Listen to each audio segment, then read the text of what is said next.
Hello, my name is Dr. Jeffrey Anderson. I'm 34 years old. I live in Monroe, Louisiana.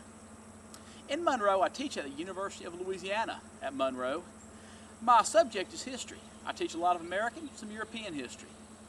I got my PhD from the University of Florida, and my specialties have become voodoo and hoodoo.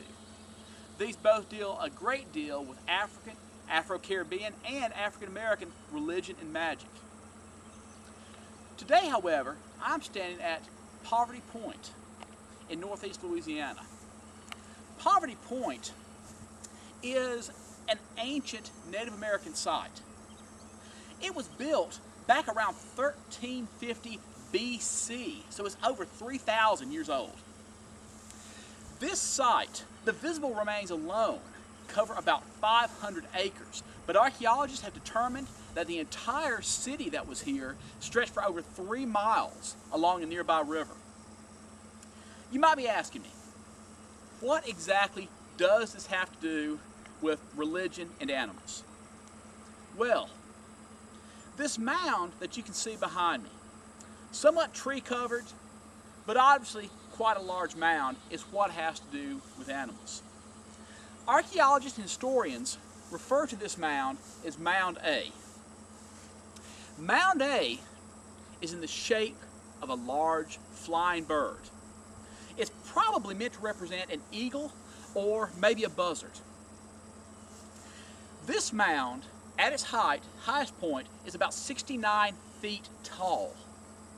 It includes about 238,000 square meters of earth. It's a huge, massive construction built over 3,000 years ago. And it's in the shape of a bird. Clearly, birds meant a great deal to this people. The building of this mound that you can see behind me was a massive task, and it was built to honor this bird figure. You might say this must have taken years to perform this ritual construction. Well, science seems to indicate it took less than 3 months, a massive effort for a Stone Age people to build a massive, huge effigy. So why a bird? It all goes back to Native American religion. We can't say exactly what the builders of this particular mound had in mind, but certainly it was something important. What we can say is what modern Native Americans believe about birds. If you take modern day southeastern Native American religion, they see the universe as generally a three-part structure. There's an upper world which exists above the sky. There's a lower world below the earth, and then there's the middle world, where we live today, where you live, where I live, where the animals live. Certain animals in this scheme have a special place, however. Snakes, fish, animals that often live below the surface. They are connected with the underworld, the lower world. They're the communicators, the messengers of the spirits, the gods that people the underworld. Birds, meanwhile, they are in between with the upper world.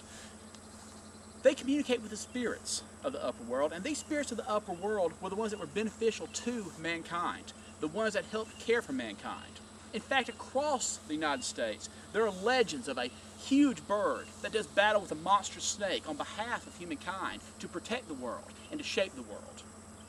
This bird, this buzzard or eagle, built into a massive mound behind me, probably represents this great bird hero. Well, you may be asking yourself, why me? First off, I think I would be good for you guys. I have a lot of experience. I have a little bit of television experience. You've seen some of it, mostly sit-down interviews, but I know a bit how to work with a camera. Also, I've traveled a great deal. I've been to 26 different countries. These include places like Zimbabwe, Venezuela, places not so easy to get to these days, but also Japan, Peru, numerous other places. I've got experience. In addition to the experience, I have spent the last 7 years, most every day, teaching in front of a classroom of college students. That, let me tell you, is a tough audience. But also, this is a great opportunity for me. Like I said, I love to travel. It's exciting to me. I'd like to be a part of this. In addition, though, I love to read books. I love to research in manuscripts. I've written 2 books and tons of articles. But that's sitting down. That's learning about something, not doing something. I would love to have this adventure. Thanks.